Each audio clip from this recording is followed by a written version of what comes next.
It's oft times I dream of returning to my home in the Emerald Isle, where peace and contentment abounding and laughter was heard all the while. I see once again my companions, and I in their midst I go soon, sharing the dreams of my childhood, near my home at the foot of Slieve Bloom.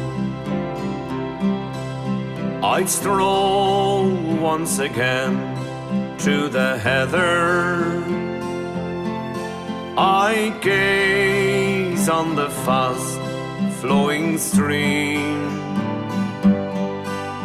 our nature embedded with beauty, more beautiful now in my dream. I hear the clear notes of the fiddle, it plays out a gay lilting tune. There's dancing tonight by the crossroads, near my home at the foot of Slieve Bloom. Hi, my name is Peter Dooley. I'm outside the village of Camross here beside the Poet's Cottage on a beautiful summer's evening. I'm going to interview Michael Dowling from the townsland of Derrycarew in the parish of Camross, and locally Michael is known as Mick Dowling. Hello Mick, it's great to see you on this lovely evening. Hello Peter, a nice evening, nice spring's evening. What better could you expect? Mick, we're outside the Poet's Cottage in Camross village. What's the history of this building? The Poet's Cottage was built in memory of a poet Ryan that was in the area. But to go back to before that, it's a teacher's house which was purchased. It was privately owned, a two-storied house before that. And after the teachers left and schools changed around a bit, we moved on and we decided to put something into the gap that was between the church and the hall and the school. So we started at the roof, we took off the roof, it was bad at the time, and when we took off the roof, the walls looked bad on the top. We came down to the first story windows, we came down to the others, so we ended up at the ground. So from there on then we decided what we were going to do. So there was a little known about the poet at the time, not too much, and we decided to build a replica of a thatched house which would have been in the general district all around here. Most of them were two. This was one of the bigger ones which had 4 rooms in it. The poet Ryan was born in 1750 to 1828. So he was. He had quite a lot of poetry. I suppose at the time he was probably a bit of an idler and wouldn't be wanting because it was all slave labour at the time. Right, and this fella quoting poetry and that was something else. Interestingly, he lived through 1798, the Act of Union. He never touched on anything political. Much of the same thing. He was on hurling, the state of the roads, floods, bridges getting taken away. Local issues. All local issues. Right. And I think, Michael, there was a book to commemorate him some time ago, wasn't there? Yeah, that was, I remember going, and if you heard tell of the archival material that was taken out in the schools in 1930s. It was written down by the 2 top classes and they went around to all the old people in the area. So I went back and I researched that, and at his Clonan school most of it came up in, interestingly, not in the Camross school, right, or in Killinure school. Okay. That's where most of the poems came up. Right. And some of it came up in the Pikery Shawl. Very good. And they did a little booklet of it. Yeah, there was a booklet of it, a copy of it. Okay. And I think he's buried up in the local graveyard, isn't he, Mick? Oh yeah, he's buried where the old church was above in Camross. Right. Mick, just up the road here is the new church, the new Catholic church. I think it was built in the 1970s, and just beyond it is the old Catholic church. Now I think as far as I know, Mick, there could have been a third Catholic church in the area. The church was down in either Tynan's Fields or Brophy's. There wouldn't be too much about the bound stitches at the time or anything like that, but it's in either of those. It is probably just a small square spot for the priest and whatever servers was there, and probably a couple of older people just shelter for those, where the rest of them would be standing out in the open moorland. Like at that time you couldn't have masses or anything else, so it had to be got rid of fairly quick. Right, yeah, right. Then the other church was built. It was in B in the gates, and the spire was added in 1813. The church was in B and before that. What does that mean, Mick? The bell. Oh, the bell housing. Oh, right. Under the English law, no church could have a spire, no Catholic church, Presbyterian or any of the rest of them. It wasn't. Only the Church of Ireland church, or the Church of England churches in the be at that time, could have a spire on it. Okay. But sometime towards the end of the 1700s, there was permission granted. Right. So the old church is up there a long time? Oh, it's there for a long, long time. Some of the folklore claimed that there was a bit of a creamery was in it, what it was at the time. Okay. Because most butter and everything else would have been made in the houses, but maybe there was something commercial, I don't know. Right. And then in the 70s, Mick, the new church came into being. Oh, in the 1970s, yeah. Yes.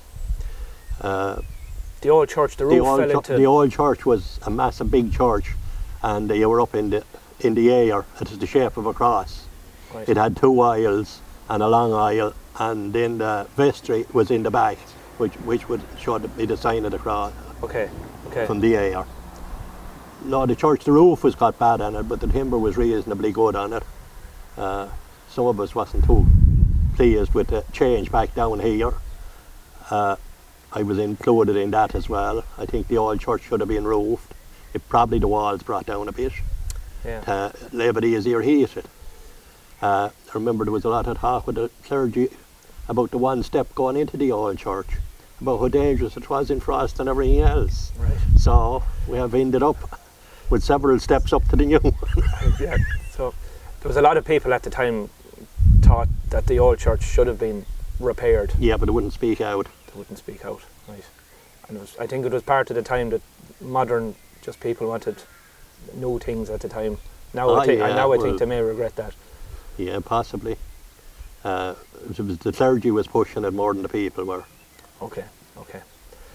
Interestingly, the own church, one other thing about it, it was funded by every house in the parish except 2 Church of Ireland, many of the Protestants in the area, as we call them. They contributed to the old church above as well. Yeah. There was always a great community spirit between both religions in the parish of Camross. Oh yeah, in the hurling teams, they mixed in it down through the years. Yeah. And one was as poor as the other in many of the cases. Yeah. Your brother Paddy had a shop just up the road in between the 2 churches. And years ago there was a good few shops in the area, Mick. Gone the other way, there's no shop now. That shop was a single-storey thatch shop at one time, and the Phalans raised it and slated it to be into that, as Mick Phelan was the last. There was Phalans in it before that. But I remember the post office above, which was Kilmartin's. It was Carey's first, and then it was Kilmartin's.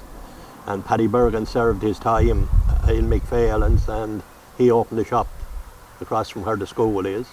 There was Sam Pratt's shop. There was 3 or 4 different shops back up in Cartown. Actually in Hogan's at the barrack, which was an RIC barracks, which had 2 of them in the parish, which was a strange thing in a mountainy parish. Right. But 2 RIC barracks, the other one in Coolrayan. In Killinure. And rabbits was bought, butter, eggs in all of those shops, and traded on.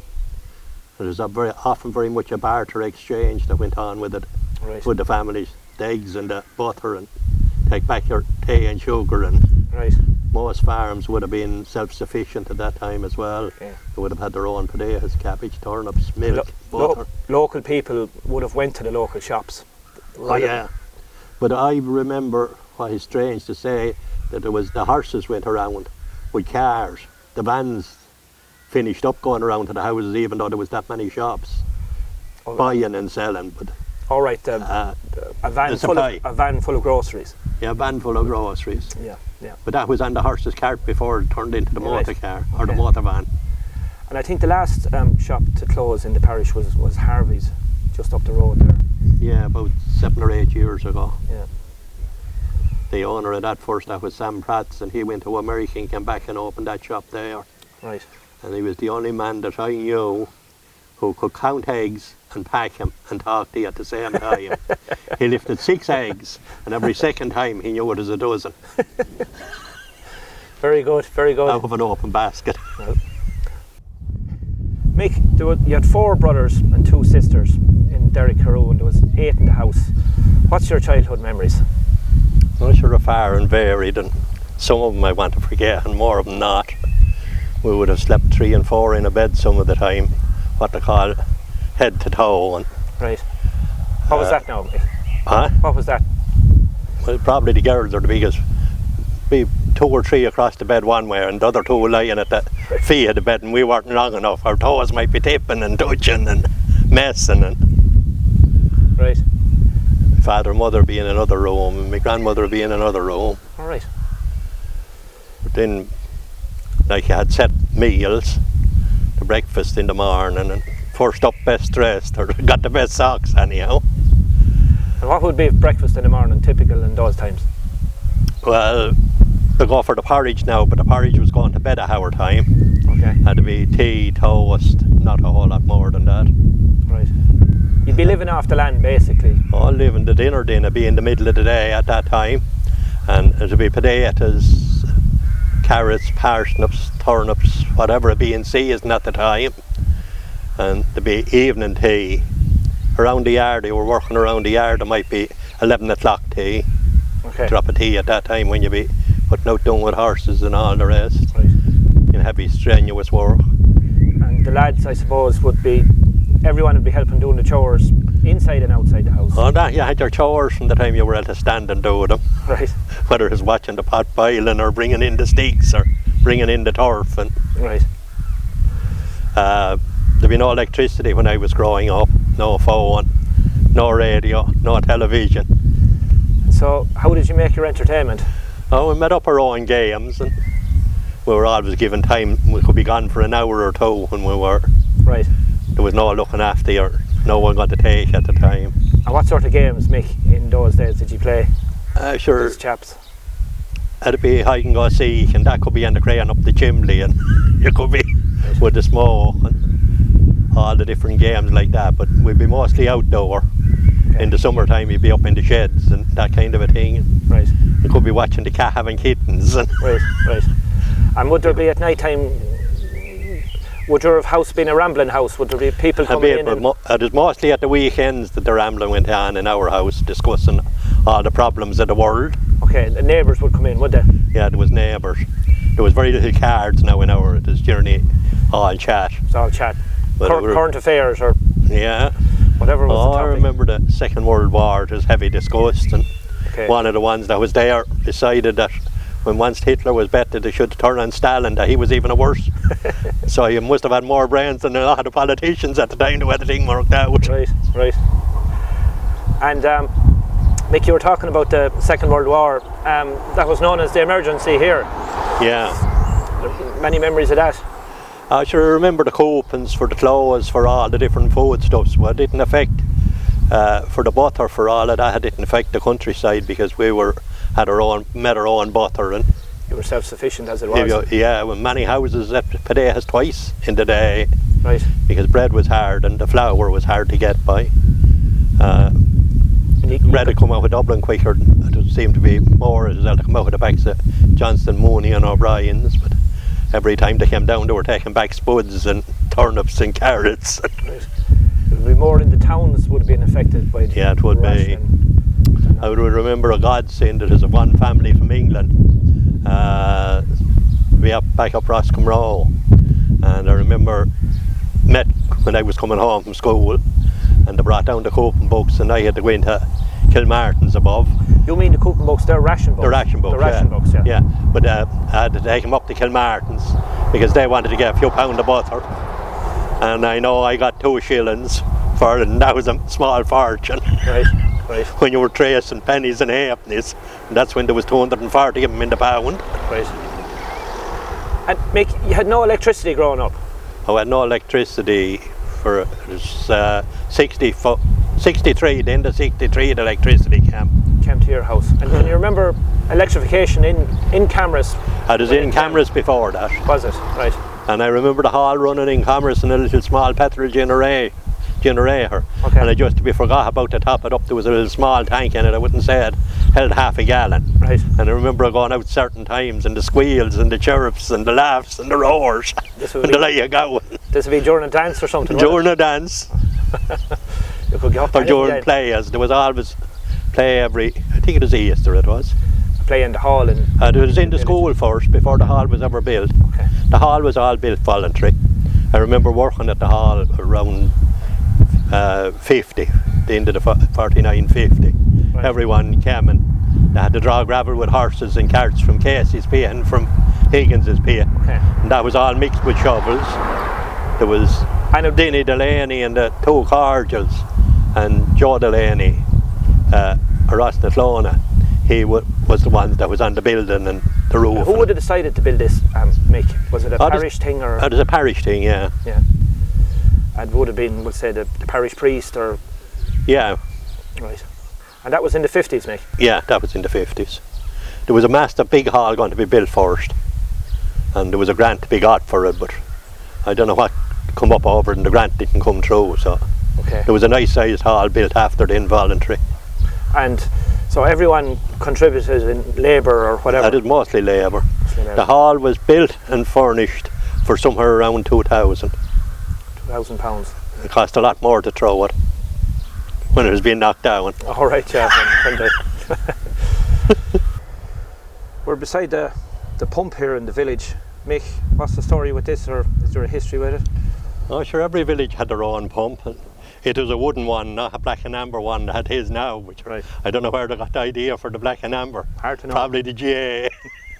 But there was a big square wooden one here and all the houses around. I would have remembered the 2 houses just down the road here, Bergen's and Delaney's being built, and there was no water supply to this till the electricity came later on. There's a wooden pump up here and it's pumped down, and there was even a pipe taken out from that for the to barrels, okay. for the cattle that were fed here on Main Street Camross. The water was pumped out to them. So people would have come a bit of a distance to collect water? Oh yeah, sure. Around, well most houses had their own wells and that, but right. your supply. And I would often have seen the sprayer here. The sprayer for spraying the potatoes for blight, which was Bluestone and washing soda. Okay. And the water would be pumped out here, and the sprayer would go to the farms around in and spray it on the potatoes. It'd be 4 barrels to the acre of potatoes. And I suppose in these present times it was free water? Oh, there's free water, no meters, no nothing. You could find a lake and book it all right. And they were always there for both filling, and when you were handing it up onto the sprayer you could get treated for blight yourself, very handy, handing it up to fill into the, yeah, I know. The barrel that was on the sprayer. Right. That was all going through life. Exactly. And none of the chemicals done me any great harm anyhow. No, certainly not, certainly not. And Mick, the pump is beside the school here. Mick, you went to school here in Camross. Yeah. You must have memories of those days. Oh, there was school cars, but I never was on the school car. It'd be 2.5 miles back up the road. And there'd be a neighbour brought me to school. It wasn't even the parents. There was so much going on in the farm. I was took out to the gate and handed over, but I would have known the ones that I was coming with. Right. And there's a big tall building down here. And the mistress and the master in it. 2 teachers, Mick, was teachers. it? Yeah, Heffernan's was the people who started off, and Bruins was in it after that. And there was someone else, I can't think. Were teachers tough in them days? It was tough at home and abroad. So it was. Oh, you got plenty of the station. if you got slaps in the school, you didn't tell it at home because you probably got another couple of raps. And Right. They were very different days. very different days, but I think it's gone too far the other way now. It went too far some of the time there. Probably. And it would have been... I remember one of the teachers here, if he come out with the rail tie around his neck and that, he was a man that used to take a few drinks. And you'd want to mind your P's and Q's that day. Could be a Monday maybe. It could be any time happening, but... And what the education standards, Mick, were they good teachers? Did you get a good education? I'm sure seeing me through life, I left off before I was 13 years of age. Right. And after getting through life and has travelled a lot and So you mostly learning myself. I went to the University of Life after. University of Life, like many people. But had the school a good reputation as a learning school? Both schools had it. There was quite a lot of clergymen, nuns. There was a bishop in the one back up the road, which is now the GA Hall. That was the very old school. Yeah. And is there some family connection with that with you, Mick? Oh, my father and to be Jack Cuddy of Octoch, which would be Ger and Lars and Sean's father. They carried down some of the forums from the school up there down to here. I think it is 1900, or could be 1909. I wouldn't be 100% sure. And how many national schools were in the parish? Sure, there was Killinure School, Clonan School, although it was built in Castletown, but Castletown and Camross was all the one parish up to in 39. And I'm not able to tell you now when Clonan School was built, but it was administered from parish of Camross. The parish priest didn't want to come here, be up to the mountain from Castletown. Okay. So, okay. So there was how many schools again, Mick? There was 3 Catholic schools and there was Offerlane then. And there was a school before Offerlane was built, back down where the restaurant was in Coleraine, the School's Cross. Okay, okay. And at a tight, Mick, how many would have been going here in your day to school? My day there was between 60 and 80. 60 and 80. Very few of those stayed around. The 2 classes above me and the 2 classes after me, there was only 2 fellas got married out of all of those 5 classes. Anyone went away, got married, but the girls generally went to get jobs away. And when you say away, Mick, are you talking outside the country or? Well, it'd be both to Dublin, wherever work was. Right. And it'd be outside of the country, which went on here all the time. And was emigration a big factor in Camross in your day? It was. And strange to say, when the forestry came and started to give good employment, most of them, when they got what would be take them to England and a bit of a nest egg, they went to England, went wherever they went after that. Right. I would have worked, not in the state forestry, I would have worked at the timber for £3 for the 6 days. Was that a good wage? It was at the time. You wouldn't want to be buying everything you were eating though. Right. And of course, emigration affected your family. Mick, you have a brother in America and a sister in England. Yeah, and I have an uncle he's dead now. I had an uncle in America. He was there for the Second World War, part of it. A famous uncle in America, Patrick Dowling. Yeah. Could you tell us a bit about him, Mick? Oh, sure, he went in the 20s and built himself up. He went to San Francisco, much better climate than we have here. Although I heard him on the radio talking here, and he said he never seen a bigger house than the one he was reared in. He went to America, but he was reared in an old estate house in Blankett. Okay. And how did he get on in America? He got on very well. Yeah, he got on well in America. What did he do over there? Sure, he had a butcher. He built himself up. He had a butcher shop. He had a hardware. He went into that which was a far cry from the edge of the heather. Right. I think he was lucky the people he met up with too. Okay, took the most of his chances. This is now known as the GA Hall here in the top of the hill in Camross. It was a school until 1909. There was over 100 children was on the rolls of this school at one time. There was only one teacher, and just across the road there was a bit of a shed in what was known all the time as School Prats.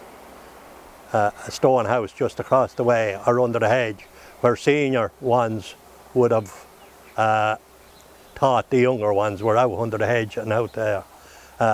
Many ones like myself, when once they got confirmation, it was the end of it, and some of them, confirmation was every 3 years at that time with Bishop Collier. And if you just missed under the age or something was wrong, you were sick or something on the day, you had to wait for the next 3 years. So they'd only come back for to touch up on their education religious-wise for the few days, and they were confirmed. For the size of it, and for this is where the bishop himself, Bishop Collier, was educated. He had 2 brothers in it.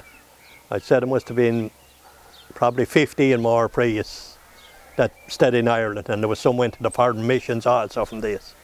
There was the same way in the nuns that was educated here. They went all over the world, people from this. This is where my Uncle Paddy would have went to school as well as my father. The present church in Killinure isn't in the town's land of Killinure. This is a holy water font from an older church, which was a thatched church, which would be at Burke's Cross on the Mount Rathlin Road. It's here now preserved in the wall outside the old church in Camross. We're in the graveyard in Camross here, and we're at a pretty unique headstone. Mick, you have a bit of a story about this?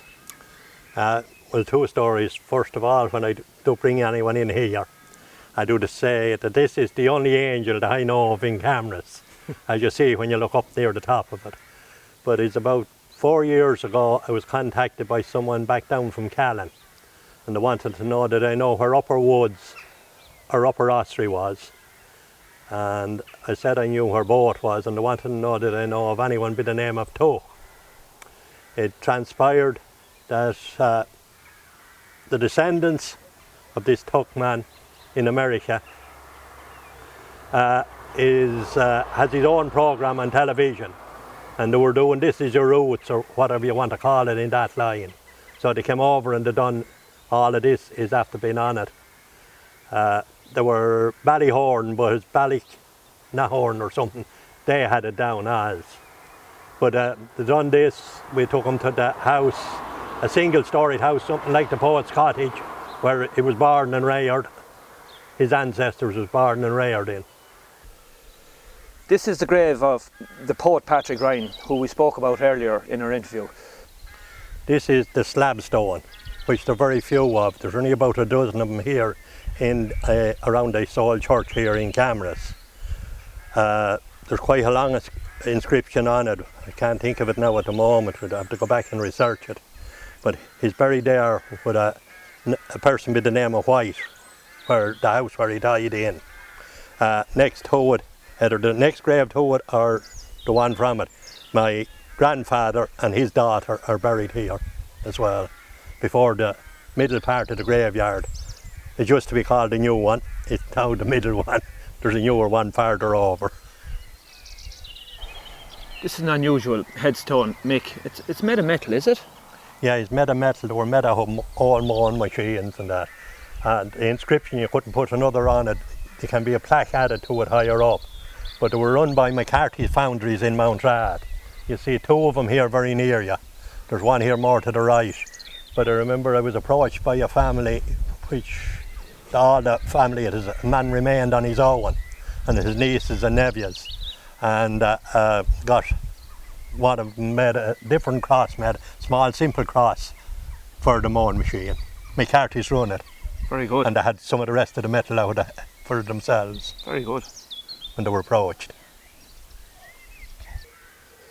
We're here in the old church in Camross, and we're looking at a millennium project in which basically on all these stones here represent the people that lived in the various townslands of the parish at that moment in time. Mick, you know a bit more now about them. There'll be 86 townslands in the parish of Camross, and this is every household that was in it. I mean, every household. And the wives' names and their knee names, who they were before they were married as well, is all registered here for posterity. Whatever will happen in the next 100 years, I don't know. Mick, this is another interesting plaque. You have a bit of a history on this one, Mike. Yes, this was Very Reverend Father Tom O'Shea. He was back down the Cures in Callan, and he was fighting for the poor people in Callan. And he was drafted back up here to Camross, or the parish of Upper Woods, where he could do no harm. It wasn't too long till he remained loyal to the people of the parish, to the workers. He was regarded as the farmers and the workers' friend, and he worked all his life for the people. Mick, we talked about your earlier childhood in Derek Carew, and you were on the farm nearly all your life, and you probably started with horses. Yeah, I started off with a pair of horses, manual work, done the ploughing when I was 13 years of age, tilling, sowing with the horses. Took plenty of time, and there was plenty of time in it.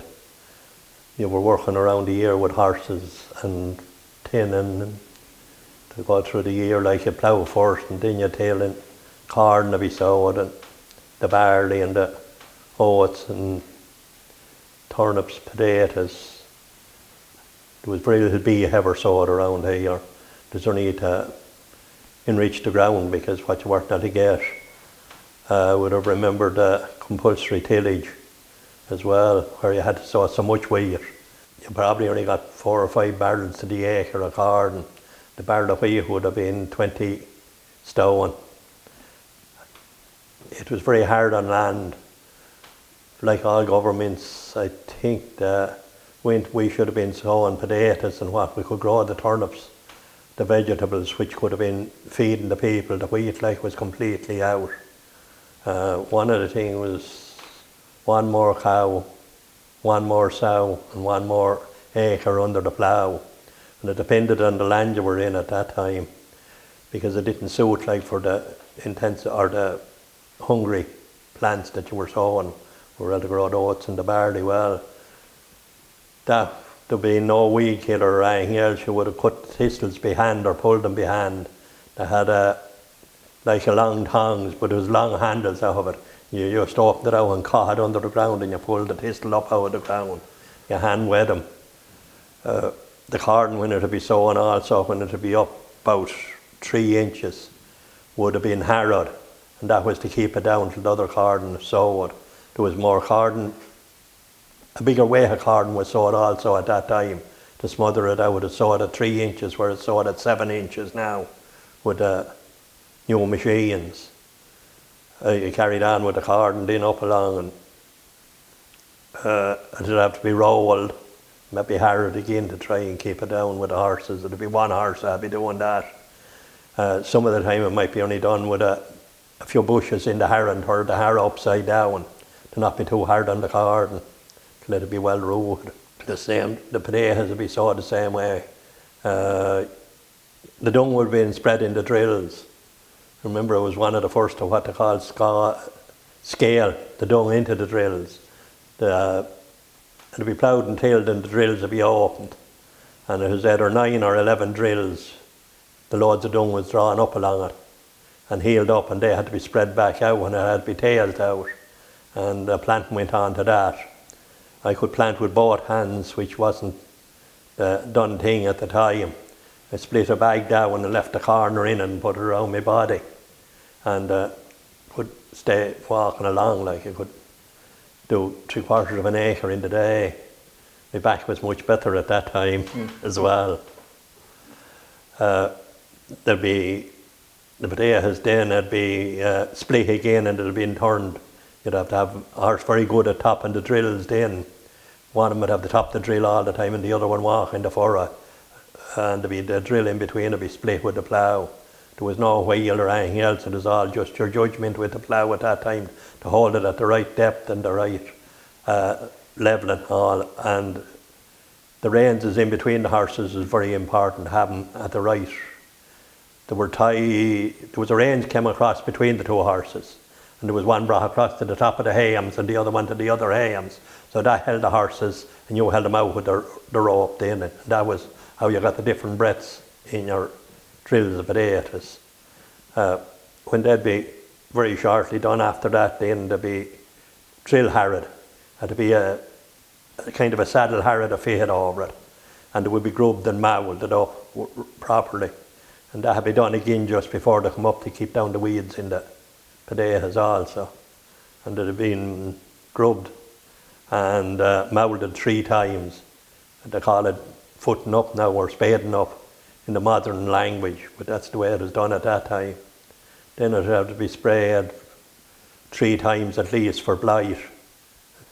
That was the 40 gallon barrel and a machine made for spraying. And there was, it sprayed 3 drills at a time. That would be done 3 times. Then harvest time, like you run into it between cutting corn and thrashing. There was always a bit of work had to be arranged in between at that time, but it had gone well into November before the potatoes would be finished, just before the first frost.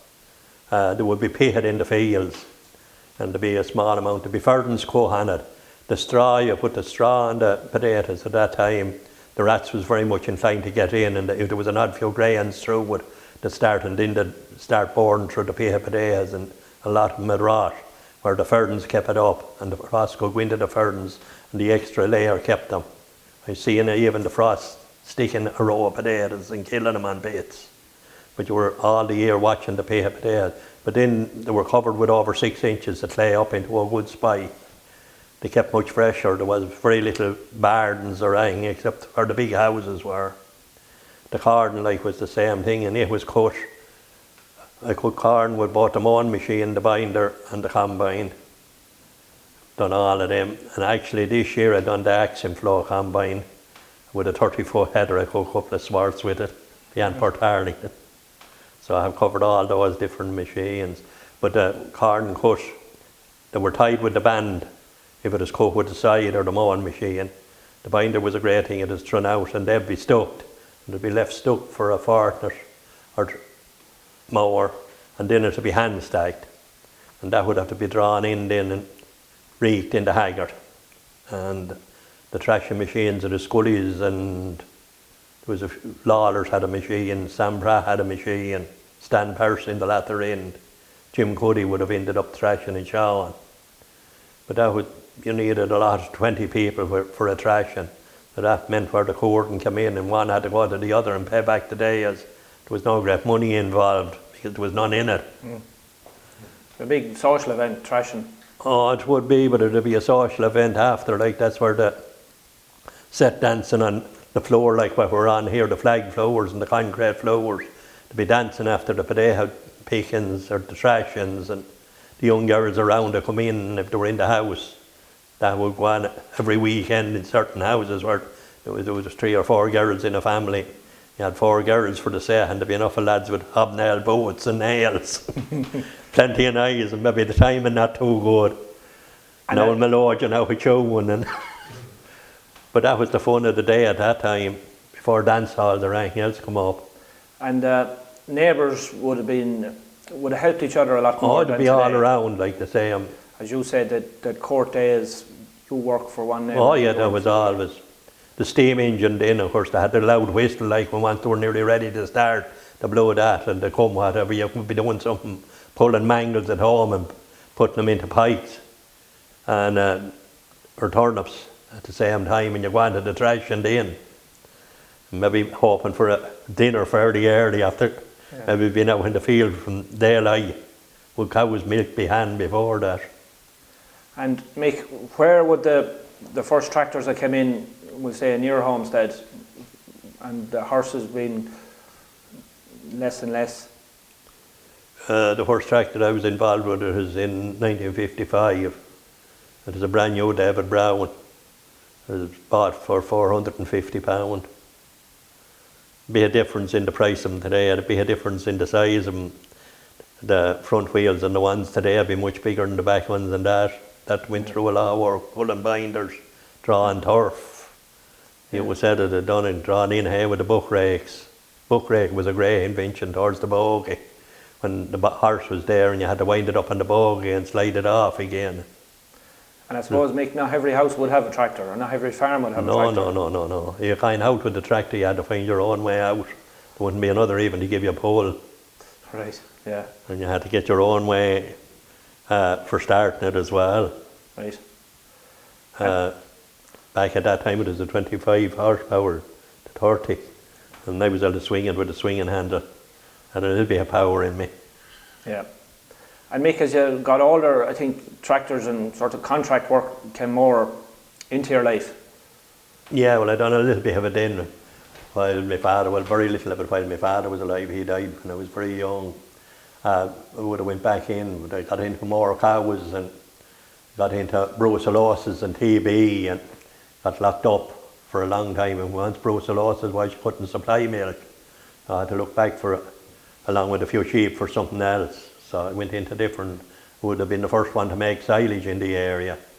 And there's a little side-mounted silerator, JF, 43-inch coat. Little difference to the 30-foot cuts that's picked up now. But it has got through with small horsepower. There's dung spreaders, and we actually, Billy Dan and myself, put creels on dung spreaders. And we drove over the pit. It was rolled hard. Drove over the pit, and they had elevated out of it as Carnage come down. Right. So 2 tractors was going in the beginning.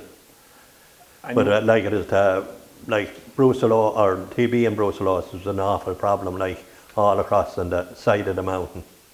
Put many out of business. What year was that, Michael? Oh, I would have had outbreaks. I remember there was over 3 years I had no income at all from it. Okay. When you were contracted, Mick, you were probably going around to different farmhouses and doing various labour, and you would have got fed dinners, or some might have been better than others, or there must be a few stories there. There'd be several stories. One that comes to mind, I remember one year that the turkeys went a very bad price and they couldn't be sold. And I was putting out down and drawing it to draw farms and everything else. And I ate turkeys from Christmas, I'd say, till May Day. And the turkey was cooked for that, to get rid of one for that problem. So I was dog sick of turkey for a few years. Yeah. And there's always a goose we held at home, but it didn't encourage me too much in the turkey line. Yeah. But there would be a big difference in the houses where you go to. And it wasn't always where there'd be maybe only men in houses, because he was generally fresh out of that shop. Yeah.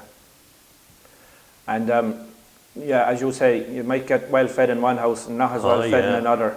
You just took your you could chance. have a long time waiting for your dinner, and they could be well apart. Yeah.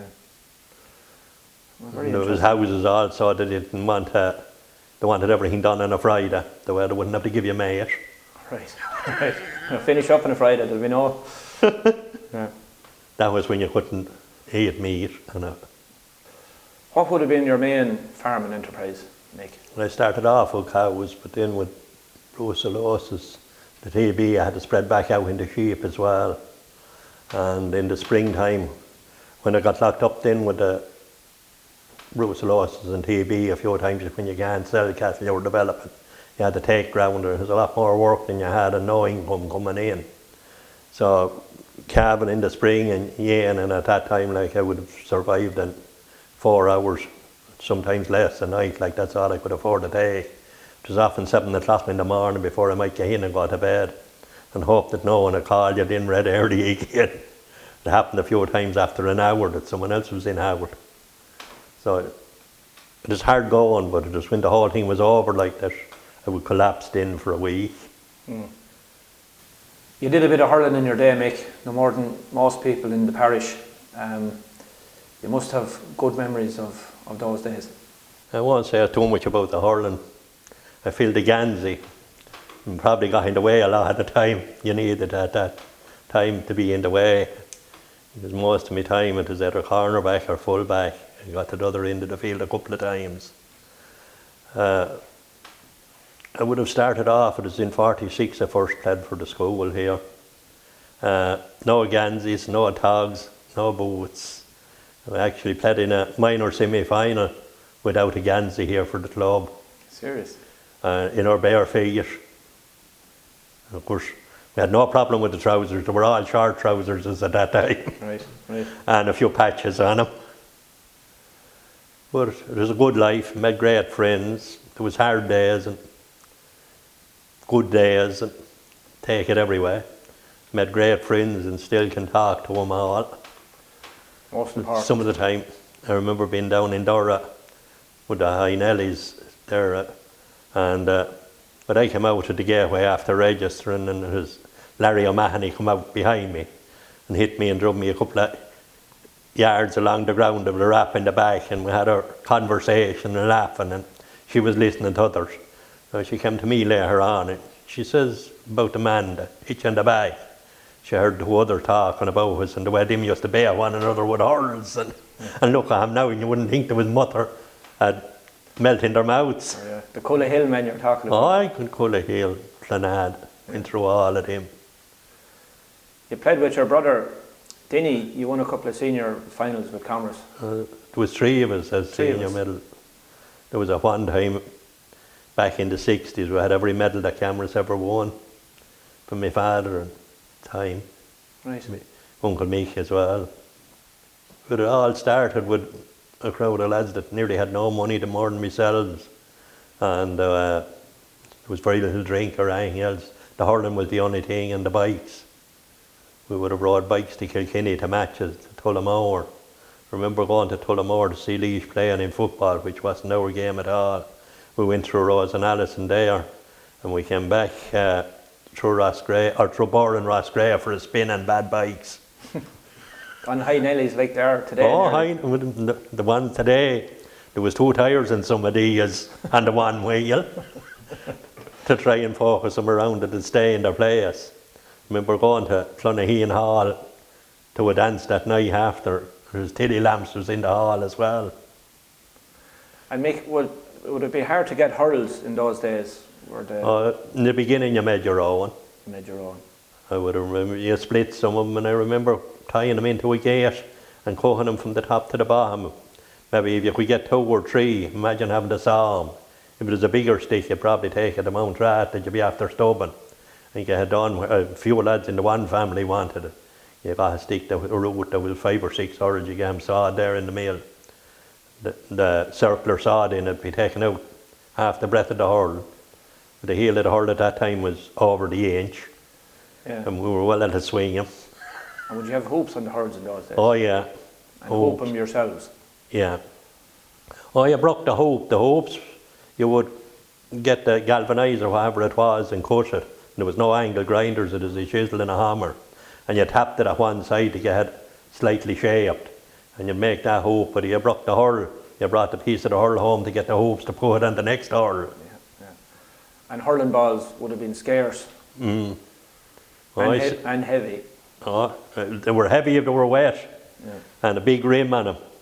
You make sure you wouldn't have your hand closed too tight. You'd have it well open if you got it. I got the skin took off of my fingers a couple of times trying to, between the ball and the hurl on it as well. Yeah.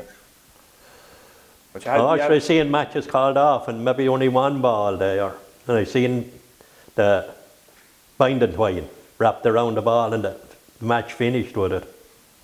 And there was no dressing rooms, no showers. You'd be lucky if you had a rabbit burrow to put your clothes into in case it rained during the match, or you'd have to gain the wet clothes. Yeah. Different days, Mick, different days. Well, good days, good days. You enjoyed them? Oh, yeah. Mick, you're known locally as the local historian, not just for Camross, but the Slieve Bloom area in general. And this love of local history, where did you get it originally from? There'd be a little bit of it from the Ramblin' House, but most of it started with my grandmother. She was a cuddy of the island. And as I said about the feeding of the pigs, she would be out when the early potatoes, and be digging them by hand, and I would be picking them. And they were brought in and they were fed to the pigs, and we were talking all the time, and she talked about the area. Also, later on, I would have heard the whole Slieve Blooms. We had sheep up in the Slieve Blooms ourselves, and there would have been Jack Cuddy of Octoch. I would have travelled back way out in Toffoli. It was to be a marathon any day I went out with him, and he had Slim as well. He had a packet of Marietta biscuits and a big glass bottle of lemonade, and that was our feed for the day. But he explained all the different ones and meeting the people, and you were talking to them as well and sorting sheep out. That's where I started on it came back then when the walk started. When one's asked me to know when I started the walk, I told him I didn't start early, but I started when I was still going to school, herding on the mountain. When they wanted to know where it was, I would remember the Slieve Blooms with only 3 forestries in it. The rest of it was completely wide open, so I had a fair idea of the whole Slieve Blooms, all across it and all the glens. Would have drove sheep from Glenbarrow. Jack would go over. I remember he came the first day with me. I suppose I was only about 11 at the time, and we came across the Clonaslee Road, the Mount Kinney Road, back beyond there, and I brought him down into the island. But it was a long day's drive after that. Like Jack had bought him, and the lambs would be marked. You could be bringing 500 lambs, and there'd be other sheep on the mountain. But I was so used to being out with his dogs, and he bought dogs at that time, like would be given the price of 4 or 5 lambs for a dog. He would have given £50 for dogs, like back in the Good sheep 50s. dogs. Yeah, good sheep dogs. And when you were driving them, you couldn't bring them fast because they'd be waking up on the mountain. And there'd be all sort of cracks in the mountain, but you brought them to lie down and they wouldn't walk at all. But when you'd see other sheep, you had to hold up the flock that you'd be driving, get the others down out of the way, and then go on again. And would remember leaving Glenbarrow several times with 4 or 5 slices or more of cake bread, and take an extra pair of socks with you at that time. And there was two bottles of tea was made in the morning, and whatever hour of the evening you arrived, it could be near dark and you come home and back to the island, and you'd head down to Octoch and you'd have a good meal. So you would have walked nearly every inch of the Slieve Blooms by that account? Every glen. I would have been up. I remember being up in the Slieve Blooms in heavy frost, and people wore beards more, so they're coming back in now. But beards, like, and it could be down well. But I seen them with the frost on the mountain, and it was the same as candy floss all over their face. And they'd be wiping it from over their eyes, and you just see where the breath come out. That'd be all you'd see. I seen it on the big heavy fries coats, like, and it stuck to the coats on them. But that was good, clean, fresh air. No doubt. Clean out your lungs. And Mick, after walking the whole of the Slieve Bloom Mountains, you certainly know that it was a disadvantaged area in many ways, and a sort of an organisation came about that you became heavily involved in. yeah, I was there from the beginning, but before that organisation started, I was over on a couple of outings with Camross in England, and both Scotland and in Wales, and I seen the money that was to be got there for the people on the poor land. As said before, like when I went to school, the classes above me and below me, there was no one stead, and people were leaving the land with the wholesale. So I decided that something would have to be done to try and keep the people and keep the community together. So that was, we started in to get the grants for the disadvantaged area. Started up first with an action committee, the disadvantaged committee, and it went slightly into tourism after that. I would have been the first chairman back for a number of years with Paddy Dooley in Eilstown. We spearheaded that and travelled quite a bit. But to bring back life for the stock and to keep the farms more neat and tidy, the money was at a bit of prerequisite of the whole environmental schemes and all of that came. The first scheme of that was in Ireland. There was 2 of them come in, one in the west of Ireland, and one of them, there was 4 towns land, I think it was, in the Slieve Blooms here, was designated, and that is 1,000 a year, which meant you had to keep stone walls. There was that type of a thing, but that was the first scheme that came out in that line in Ireland. Was in then from that, I was involved with the IFA, and I was under negotiations for the first rep schemes that came in with the department, because we knew, along with another fella there, Paddy Dooley and Ivan Shepherd, we've met the department on many times. It was very hard going because money was scarce with the governments, and it is scarcer back down here. Yeah, I think my father was involved in that, and he did a lot of travelling and a lot of negotiations. And well, there was many long and late nights and days as well, with all different departments. And I remember even going to Ballyfin College, where we often played tournament matches in it, and going back on that. I remember in my early times, I made sure like I was the eldest of the family when my father died, so the rest of them was all educated. And I remember 2 in Ballyfin, and I paid for a bit a quarter. I remember it was at Christmas time, and I had a cow, an old cow, but I wanted to hold on to the calf out of the cow, but I went over to Ballyfin on the bike to tell them that I wouldn't be able to pay it on time. I had to sell this cow. The fare would be only every month in Mount Rath at that time. So said there was no problem, and come out and met the one that was over the farming and that, and called him over. I remember he came back over to see the cow, and the deal that we came to was I got the rest of the early part of it and up to the summer. They were borders, and I got the price of the cow and got the calf back for the cow. Right. Got 4 terms for the price of the cow. That was the deal of the cow. Right. And got back the calf. Very good, very good. I remember going with a pony's cart that I got that had rubber wheels on it, going over to collect the calf, and it was 10 days old. Very good. But I remember going back to him then after and talking to know who was educated there and all the rest. So we even tried that way in politics to know who could be got at from their side as well. Yeah. In the minutes we tried every side and every. Right. Well, moving on from there, Mick, you went from, we'll say, the Slieve Bloom disadvantaged area to, there was a Slieve Bloom Association after that. The Slieve Bloom Rural Development Society was set up then for tourism.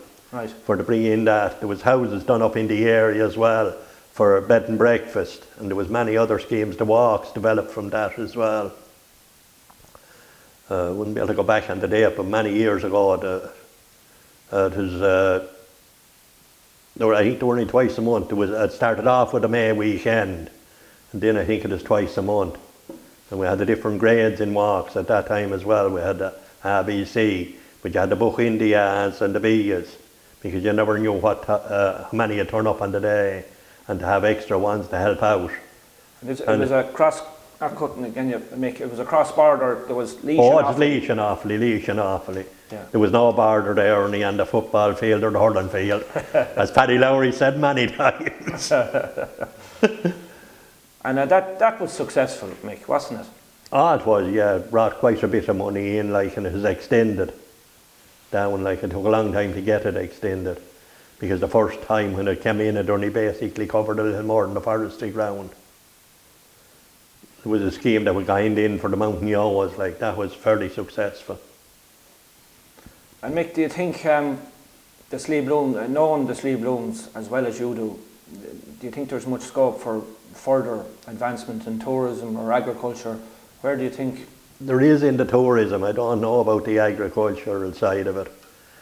And Mick, coming from the Slieve Blooms, you're involved with staying on the historical end of things, you're involved with the Laois Historical Society. Yeah, well, it'd be part of the one here, like, and I'd be on the Heritage Society, Laois Heritage Society, and I'd be on the Laois Heritage Forum as well. Right. You're a very well travelled man. You've been to places I'll never see, or a lot of people won't see, and it's a credit to you. You must have some great trips abroad that you have memories of. Yeah, I would have travelled for many different things. I'd be into the history and archaeology, and travelled quite a lot with set dancing as well. With set dancing and folk festivals, I would have been in Portugal, Spain, France, Germany, Italy, Switzerland. Came down the Switzerland over 2,500 feet in a toboggan one day. Had no L player or anything else. Made a few escapes. Thought you were in the Slieve Blooms, did you? Oh, the Slieve Blooms would be very flat towards where I was. Okay. And if you fell in the Slieve Blooms, you'd be falling in the bog. It wasn't rock was facing you. But I like to mix all of that. The groups in the folk festivals like that I went out and we used to take in a bit of walk and a bit sightseeing. Would have travelled with groups from over quite a bit of Ireland. Was never really attached to any group because it's like politics and all I have other things. You can't step outside the lines. I was always a kind of the freelance. Yeah, you're an independent spirit. You like the company of other people, obviously, on these I trips. mix with all sorts and all languages. And Did you learn? we get around it somewhere. Did you learn anything? We've done a lot in France there with the twin in Montreal, because when they came there I had them nearly every day in the Slieve Blooms. And, some of the stories I told them they didn't like it when we went back that night to the pubs. Right. And was there any country in particular that you liked or a race of people? I love Switzerland, too expensive, but everything's so clean and so nice, and the water conditions there in the river, like 4 foot of water, you can see clear through it. Food's very good in it, culture's very good, very friendly. But most of them in that line at folk and all of that, like it the same way. Canada be after that. Like, I'd love to visit Canada again in the harvest time of the year when the leaves will be turned brown or rusty colour, because like all the different sycamore type trees or the maple trees, it's something else to see. Right. Were you in China, Michael? What? Did you go yeah, to I was China? in China, yeah. What do you think Was of on the China? Great Wall of China, done a few miles on it. Lovely. I probably was one of the few that was in China that didn't lose weight, because I was used to my own cooking. Cooking there and what you'd be eating wouldn't be great. Right. I was down where the terracotta warriors were. Oh, lovely, yeah. In Africa, if anyone ever goes to it, the back of Table Mountain. South Africa. Huh? In South Africa. Yeah, in South Africa, down there. At the back of that, I would love to have had a video camera. There was 2 busloads on that trip. They brought in all the different herbs that the blacks used, and they had the names, but you could recognise some of them. Right. And how they were used. But the rest of the crew, there was only 3 out of the whole lot that ever walked through that. There could be 20-25 acres of a garden. It'd be at the back of Table Mountain. Right. It was in the cell where Mandela was Okay. out on Robben Island and where he worked. And there would be 10 foot square cut back into a kind of a soft white rock. And the food was in one corner, but the toilet facilities was in the other, open. Right. And Mick, you hope maybe you have a long life left yet. You hope to visit a few more countries maybe. Anywhere in particular? I'd like to see the pyramids. Why not? Why should we have one in the Slieve Blooms? Correct. In Kinnity. Absolutely, yeah. 30 feet high, and there's some of the Bernard's family interred in it. Right. 7 of them. At the back of the Church of Ireland church. Yeah, the back of the in Church of Kinnity. Ireland church. Yeah. There was the evergreen trees, there was they're not eucalyptus, they were nearly like that. And they were an archway, and when the sun was coming up, it was something else. So in their wisdom, they cut all of those, left it more wide open. This is where now, Mick? In Kinnity, yeah, going up to the, Okay. built in a pyramid. And it goes down 7 or 11 steps, Paddy Lowry wasn't sure which, brick steps. Right. But they're not as big as the ones in Giza, which I hope to see someday. Someday, maybe. Someday, please God. I'm running out of time, though. I have plenty of time left yet, Mick. I'll be 78 in 2 days' time. Well, Mick, thanks very much for your time today. You've led a very interesting life, and it's a story that certainly needs to be told. and you've led a very varied life, and you have a long life to live yet. And we look forward to maybe in a few years getting a few more stories out of you. Thank you. Sure, I tell a few stories wherever I go, as long as I'm there. Hope it carries on, and the rambling houses are back in again.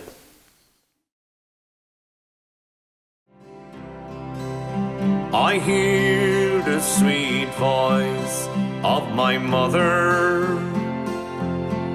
She kneels by her own settled bed.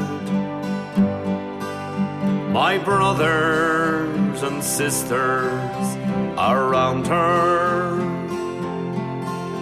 The family rosary is said. I see once again the old chapel. It echoes the organ's sweet tune.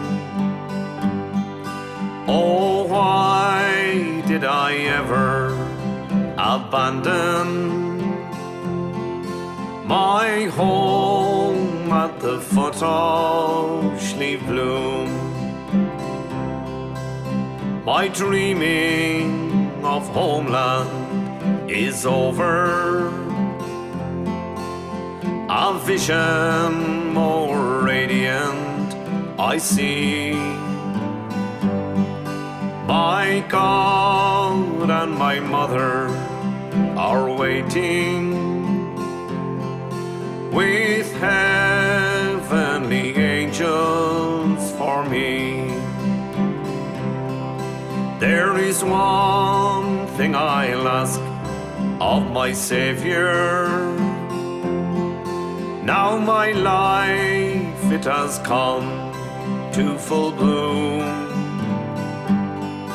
Please God, won't you make me my heaven, near my home at the foot of Slieve Bloom. There is one thing I'll ask of my Saviour. Now my life it has come to full bloom. Please God, won't you make me my heaven, near my home at the foot of Slieve Bloom.